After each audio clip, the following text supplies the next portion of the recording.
সালাম আলাইকুম। একটা বিষয় আছে, কারো কাছ থেকে শোনা কিংবা পত্রপত্রিকা ঘেঁটে, ইউটিউব ভিডিও দেখে, টেলিভিশন দেখে, নানা মিডিয়ার ভিতরের মাধ্যমে জেনে, বই পুস্তক পড়ে কোনো বিষয় জানা। আর একটা হলো প্র্যাকটিক্যালি আমার চোখের সামনে আমি হতে দেখেছি বা কোথাও গেছি, কারোর সাথে কথা বলেছি। কোনটা বেশি অথেন্টিকেট? নিশ্চয়ই আমি যেটা স্বচক্ষে দেখেছি, যার সাথে কাজ করেছি, যেখানে গেছি, সেটা বেশি অথেন্টিকেট। আমি দীর্ঘ সময় আমেরিকানদের সাথে কাজ করছি। আমি বহুবার বলছি, আমি ইউএন সিস্টেমে, ইউএনডিপি, ইউনিসেফ, তারপরে খোদ আমেরিকান কোম্পানি নিউ ইয়র্কে হেড অফিস, আমি বলছি মালিক ইহুদি, তারপরে মাল্টিন্যাশনাল কোম্পানি ফ্রান্স বেসড, সারা পৃথিবীতে অফিস। সেখানে আমি মোটামুটি ৬০-৬৫ জাতির মানুষের সাথে আমার কাজ করার সৌভাগ্য হয়েছে। এর ভিতরে ব্যক্তিগতভাবে আমার জন্য যারা, কিভাবে বোঝাবো আমি, যে সাপোর্ট দিছে বা করছে, সমর্থন করছে, আমাকে ভালোবাসছে, আমার বাসায় পর্যন্ত গেছে আমার বাচ্চা দেখতে, আমার ওয়াইফকে দেখতে, এর ভিতরে আমেরিকান নাম্বার ওয়ান। আমি একটা উদাহরণও দেই সবসময়, কিছু যদি মনে না করেন কেউ। নিতান্ত গরিব মানুষ, দিন আনে দিন খায়, তারা ভিক্ষা দেবে কোত্থেকে? তাদেরই সাহায্য দরকার। আর যারা মনে করেন ১২০০, ১৪০০, ২০০০, ৩০০০ মন ধান চাল পায়, বা যাদের টাকা পয়সা আছে, যাদের মা বাবা অহরহ মানুষকে দিচ্ছে, তাদের ছেলেমেয়েরা যেই মানসিকতা নিয়ে বড় হবে, আর ওই যে দিন আনে দিন খায়, তারা কোনোদিনও ভিক্ষা টিক্ষা দিতেও দেখে না, মানুষকে সাহায্য করে, তারা নিজেরাই পায় না খেতে। তাদের ঘরের ছেলে মেয়ে কি এক মানসিকতা নিয়ে বড় হবে? হলফ করে বলতে পারেন? যদি পারেন তাহলে আমার কমেন্টস করেন।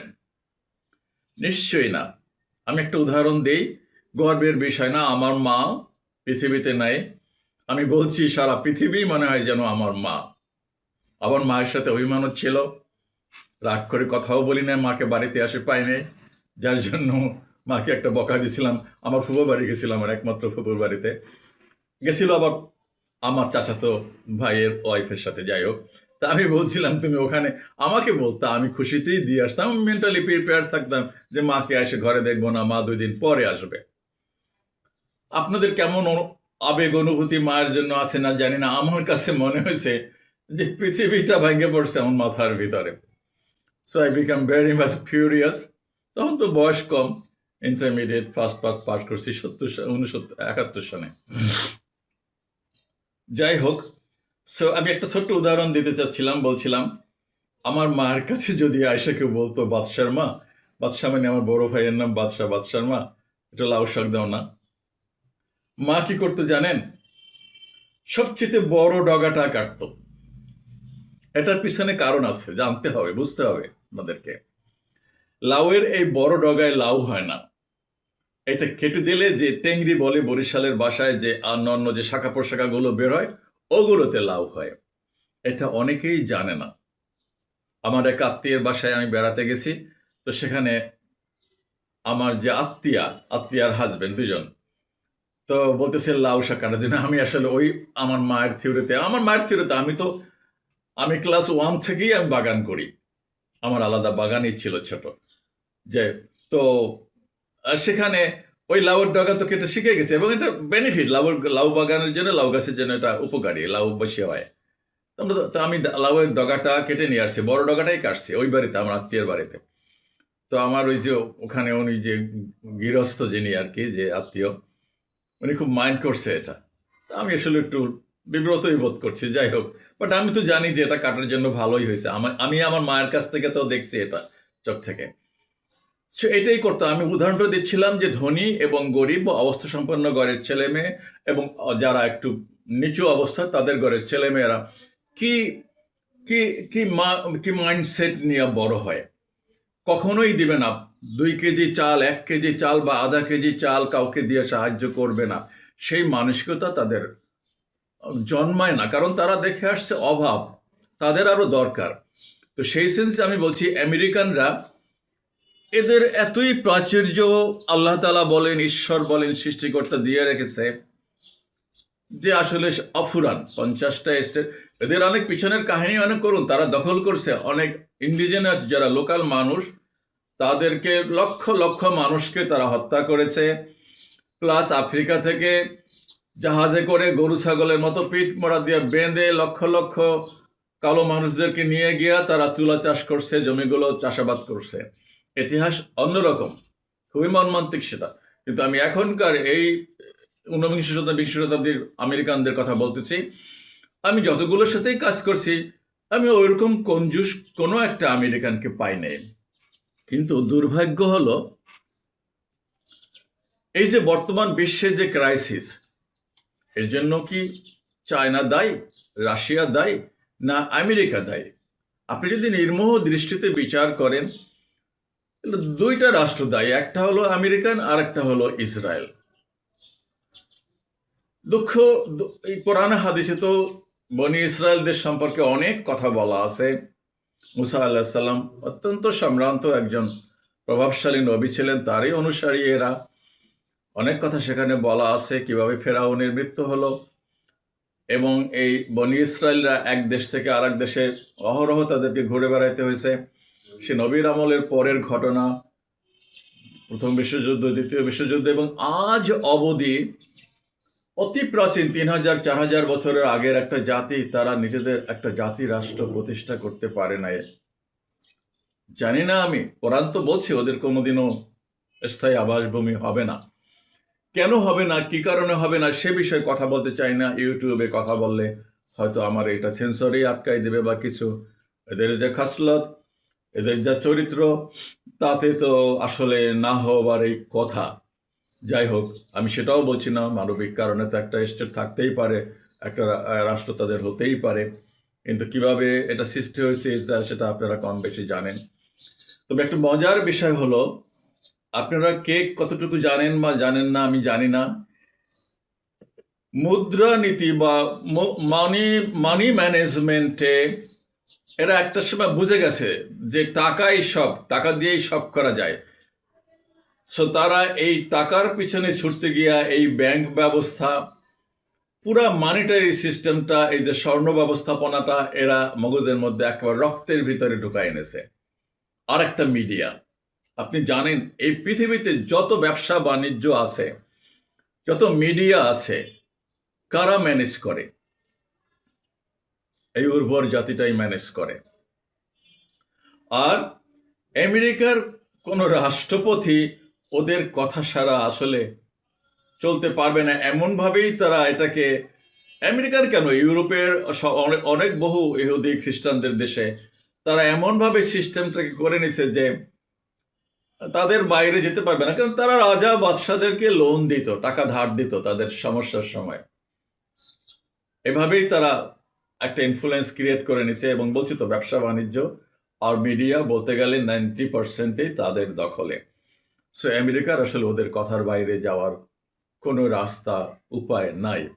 বা সাধারণ আমেরিকানরা, আমি বলছি, যারা দেখছে 50,000 বিঘার উপরে খামার, আমেরিকায় কানাডায় সবচাইতে সম্মানিত যারা সম্ভ্রান্ত মানুষ হলো কৃষকরা। আমিও বলতেছি, কৃষির চাইতে বড় কোনো পেশা আছে? রিয়েল এস্টেট, কৃষি। সো ওদের কথার বাইরে যাওয়ার কোনো উপায় নাই। তো সাধারণ মানুষরা আসলে অনেক রিচ মেন্টালি, আমি যেটা পাইছি ব্যক্তিগতভাবে আর কি। তোমার কি দরকার, হোয়াট ইউ নিড?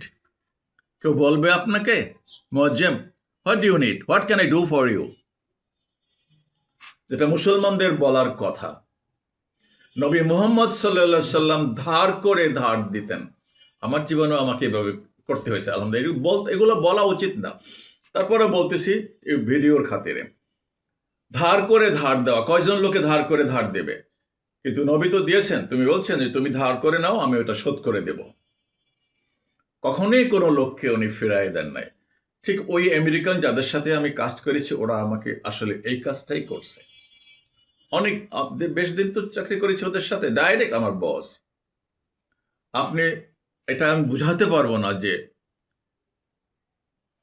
কিভাবে তারা আমাকে সাহায্য করছে। তুমি যাও, অফিসে আসতে হবে না, You take care of your wife and your child. If you need money, if you need transport, if you need people, just give me a telephone call. I will send it to your hospital. হাত ধরে নিয়ে গেছে আরেক জায়গায়। তুমি যদি মুয়াজ্জিমকে পাও, then you will be lucky, not Muazzam. Application করেছি একটা প্রমোশনের জন্য। এই যাই হোক, সংক্ষেপে বললাম। সো এই হলো আমেরিকান। কিন্তু দুর্ভাগ্য হলো, এই যে রিপাবলিকানরা যখনই ক্ষমতায় আসে, এদের মনে হয় রক্তের ভিতরেই একটা যুদ্ধ, মারামারি, দাঙ্গা হাঙ্গামা লেগে আছে। আই ডোন্ট নো, এরা একটা না একটা অঘটন ঘটাবেই পৃথিবীতে। আল্লাহ হেদায়েত নসিব করুক, এটা কামনা করা ছাড়া তো আর আমার কিছু করার নেই। প্রসঙ্গটা আসলে আসতেছিলাম ইরানের বিষয়। খুব দুঃখ হয়, আমি সবসময় একটা গালাগালি করি যে এই নপুংসক, এই বলদ মুসলিম উম্মার দ্বারা কিচ্ছু হবে না। একটা রাষ্ট্রেরও কোনো নীতি, আদর্শ, চরিত্র বা ইসলাম প্রেম আছে? যদি থাকতো, আল্লাহ খোদার ভয় আছে। আজকে নবী মোহাম্মদ সাল্লাল্লাহু সাল্লাম মদিনায় কিভাবে ইহুদি, খ্রিস্টান, নাসারা, মানে জাস্ট কি বলে, নাস্তিক ফাস্তিক যত ছিল, তাদেরকে মিলে একটা রাষ্ট্র গঠন করেছিলেন, এবং যেখানে বলছি তো বারবার, বাঘে মহিষে একত্রে পানি খেতে পারতো। এই উদাহরণটার মানে হলো, সেখানে কেউ কাউকে ভয় করতো না, কেউ কারো উপরে জুলুমও করতে পারতো না। ইনসাফ ছিল, আইনের শাসন ছিল, সম অধিকার ছিল, মানবতা ছিল। আজকে সেই মুসলিম বিশ্বের রাজা বাদশাগুলো ভূমিকা কি? খুব দুঃখজনক। আজকে ইরানে যদি হামলা হয়, ইরান যে আজকে এই পর্যায়ে আসছে, যে শক্তি সামর্থ্য দিয়ে তারা টিকে আছে, সেটা তো তাদের মগজ খাটায় তারা করছে, নাকি কেউ তাদেরকে সাহায্য করছে? বরং তাদেরকে তো ডুবাইয়াই রাখছিল ওই যে একটা শাহ নামের একটা বদমাশ দিয়া। এরা এদের চেষ্টায় আছে, আজকে আমেরিকার মতন দেশের সাথে তারা টক্কর দিচ্ছে। এটা তাদের নিজস্ব ব্রেন, মগজ পরিশ্রম দিয়ে গড়ে তুলছে। তো তুই বেটা আর একটা রাষ্ট্র, আরো যতগুলো রাষ্ট্র আছে মুসলিম রাষ্ট্র, তাদেরকে সেভাবে প্রতিষ্ঠিত করতে পারে না। সবগুলো তো পাঁচাটা গোলাম। তুই আজকে যদি অন্য কোনো দেশকে প্ররোচিত করস যে ইরানকে আক্রমণ করো, 2 দিন পরে তোকেও তো আক্রমণ করবে। কারণ ইসলামকে তো কেউ বরদাস্ত করতে চায় না, নাকি চায়? কেউ চুমায় মুসলমানদেরকে? আমি তো সবসময় বলি, পারলে তো ওরা সব নিশ্চিহ্ন করে দিত। জাস্ট একটা সুইচ অফ করে, যেরকম এরকম মুসলিম বিশ্বের সুইচটা অফ করে দিত। মাথার মধ্যে ঢোকে না। বরং তোমরা একটা ঐক্যবদ্ধ হয়ে যে আমরা কেউ কাউকে আক্রমণ করব না, আমরা ভাই ভাই। তুমি শিয়া আসো, থাকো, কোনো সময় ওখানে বহু সুন্নি আছে, কোটি কোটি সুন্নি আছে, কোনো সমস্যা নাই। আমরা কখনোই, আমাদের যদি কোনো সমস্যা হয়, ভুল বোঝাবুঝি হয়, আমরা নিজেরাই সেটা সমাধান করব। এখানে পৃথিবীর অন্য কোনো রাষ্ট্র নাক গলাবে না। 24 ঘন্টার ভিতরে এই পৃথিবীকে পরিবর্তন করে দেওয়া সম্ভব। তাদের সেই ব্যক্তিত্ব, তাদের সেই দূরদৃষ্টি, তাদের সেই দৃঢ়তা, চারিত্রিক দৃঢ়তা, তাদের সেই কি বলবে, এখানে মানে বহুমুখী প্রতিভার দরকার, গার্ডস পাস দরকার, ডাইনামিক লিডারশিপ দরকার। একটারও কি আছে?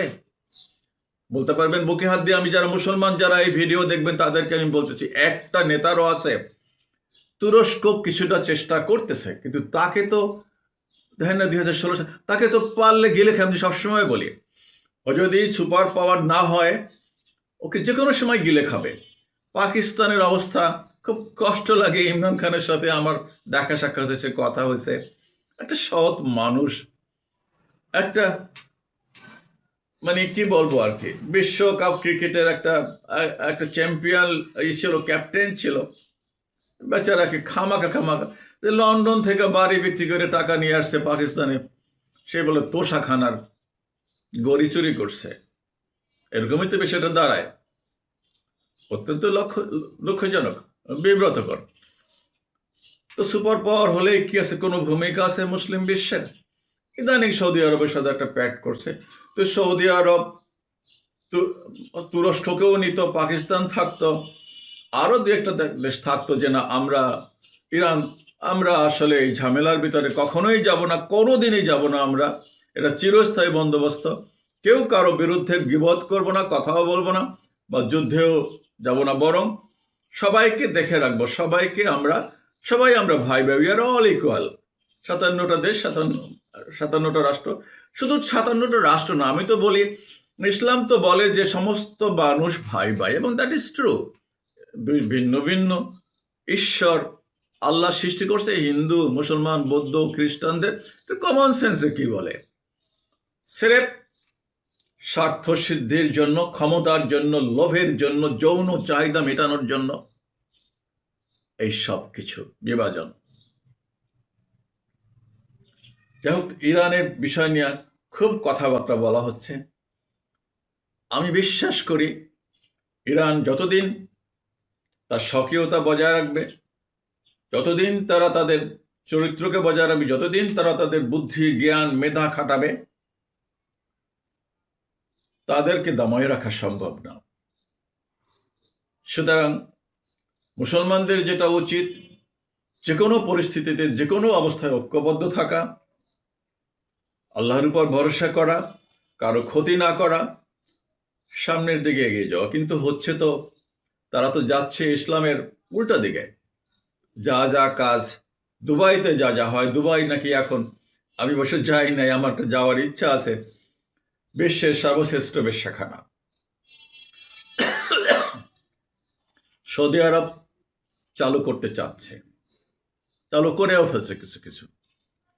সো কিভাবে আল্লাহর রহমত, কিভাবে স্রষ্টার রহমত, কিভাবে সেখানে শান্তি আসবে, আর তারা কতটাই বা অবদান রাখবে, কত দূর যেতে পারবে বিশ্ব শান্তির জন্য, মানুষের মুক্তির জন্য, এই পৃথিবীর শান্তি শৃঙ্খলার জন্য, সেটা আসলে বলা মুশকিল। তো ওই যে একটা রেজা শাহ পাহলবীর ছেলে, পাহলবী আর একটা পাহলবী, কত বড় গাদ্দার হলে সে তার নিজের দেশের মানুষদেরকে পররুচি করে জ্বালাও পোড়াও করার জন্য।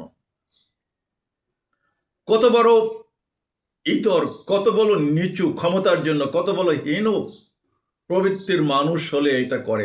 আজকে তার বাবার আমলের চাইতে তো আজকে ইরান তো একটা পরাশক্তি বলতে গেলে, এবং আমি তো বলছি যে কোনো মুহূর্তে তারা পরমাণু পরীক্ষা করবে, নিঃসন্দেহে।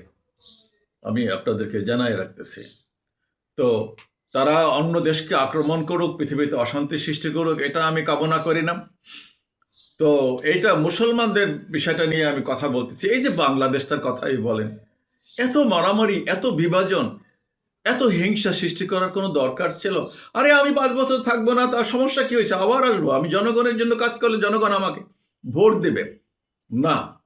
তোমাদের কোনো কথাই বলা চলবে না, আমার সব আমি খাবো, এটা ঠিক না। এনিওয়ে, আপনারা যারা নতুন প্রজন্ম আছেন, যদি আমার একজন মানুষ এই ভিডিও দেখেন, তাহলে আমি বলবো, ওই যে আমেরিকার কথা বলছি, মন বড়, আমার মায়ের কথা বলছি, লাউয়ের বড় ডগাটাই আগে কাটতো। যদি কাউকে দেন তাহলে ওই বড় ডগাটাই আগে কাটবেন। নবী মুহাম্মদ সাল্লাল্লাহু আলাইহি সাল্লাম ধার দিছে, মানে আমার কাছে এখন টাকা নাই, তুমি টাকা চেয়েছো, তুমি এক জায়গা থেকে 500 টাকা ধার করে নাও, ওইটা আমি শোধ করব। এটাই করবেন, এই মানসিকতাই রাখবেন, জীবনে কখনো কোথাও ঠেকবেন না। আল্লাহ হাফিজ, সবাইকে আল্লাহ তাআলা হেফাজত করুন।